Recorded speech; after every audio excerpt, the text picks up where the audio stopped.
सजैया चले हमरा दरबार तेरे जी कान तेरे जी ए बेटी यार की करने के चलो चलो तू घर चलो चलो चलो चलो चलो चलो चलो अरे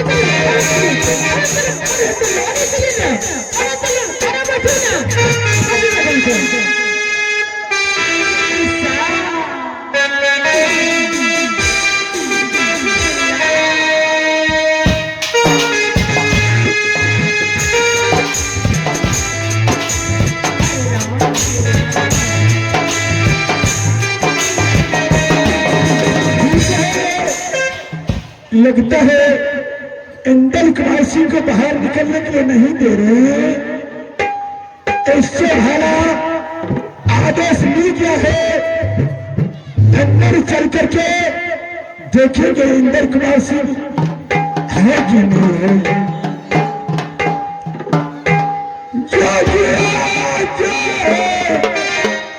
चलो नहीं होगा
भैया तुरंत तुरंत बैठा बैठा गली और निकल दे बच्चे हाँ बोलिए ना वही नाच वाले बोला कि तुम अंदर जो भोजन करा देगी मेरी बच्ची है बाहर नहीं निकलती है तुमको भोजन करवा करके फिर अंदर से तुम निकल जाएगा क्या तुम्हारा पिता है कि कौन है बच्चे वो हमारे पिताजी हैं बच्चिया उन्हीं के आदेश से हमने आए अंदर क्या आप सचमुच भगवान हैं हाँ बच्चे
रोना धोना चालू कर दी, बात क्या है? बच्चिया हाँ बाबा, तो मुझे बोली कि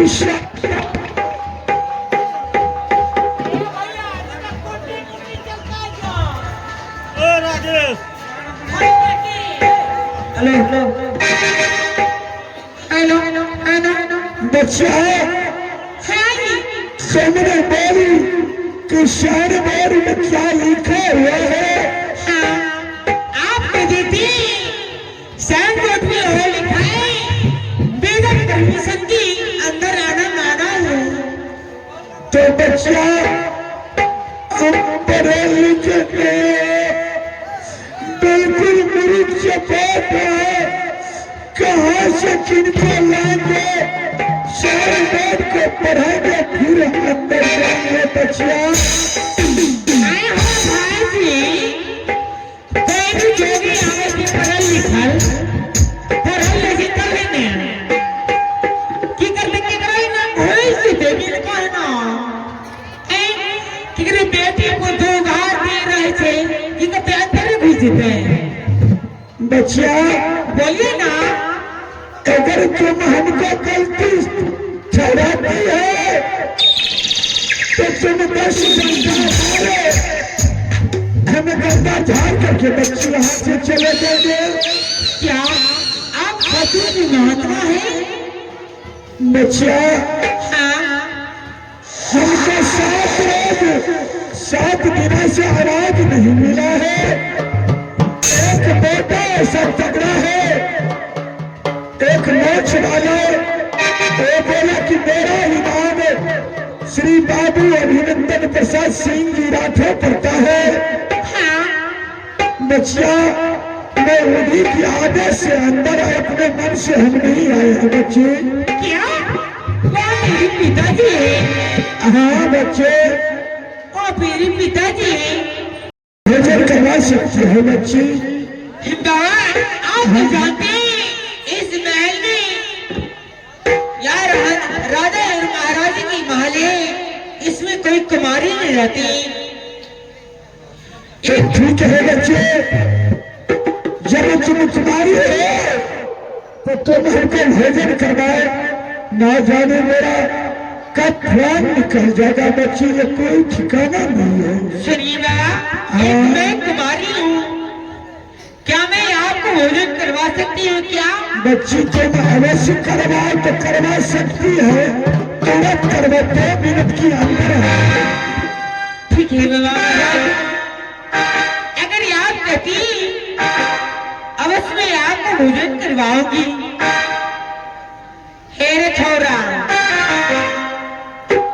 मन करे छबे, मन करे छबे देखा भैया कि बाबा की टखला छी। ठीक है बाबा महाराज, मैं आपके लिए बिछावन लगाती हूँ, आप आप भोजन कर लीजिए। जल्द करो तुमसे, इतना नखरा करती है बच्ची, इतना में कितने री लगा के निकल जाती।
लीजिए महाराज, आप भोजन कीजिए।